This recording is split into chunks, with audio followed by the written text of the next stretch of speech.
Anna, què significa per a tu l'escriure i estar en este món de la literatura? Què significa?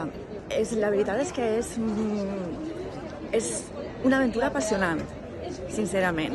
Jo sempre dic que escric per capritxo i per diversió, però diversió entesa sempre com el fet d'un aprenentatge permanent. I la veritat és que és un plaer escriure. Jo vinc del món de la pintura, primer vaig començar a pintar i després ja em vaig endinsar en el món de l'escriptura, però quan ho tastes, la veritat és que no vols deixar-ho. Bueno, són molts llibres ja els que portes a terme. Quines són les últimes publicacions que has realitzat? L'última publicació és La por de la bèstia, que és una novel·la que m'està donant moltes alegries, la veritat. Encara estic en promoció, i això que ja fa pràcticament un any que així.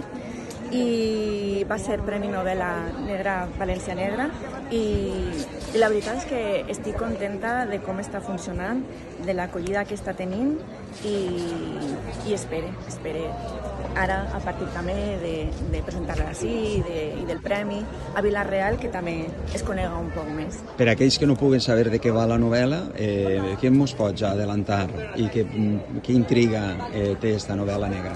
A veure, qui em coneix, qui m'ha llegit, sap que a mi m'agraden les perversions refinades. I en esta, evidentment, també apareixen les perversions refinades i sobretot el que intente és penetrar en la ment malalta d'un assassí en sèrie, el Minotaure, que és un assassí que només s'excita assaborint l'última llàgrima que besen les seues víctimes en el moment just abans de morir.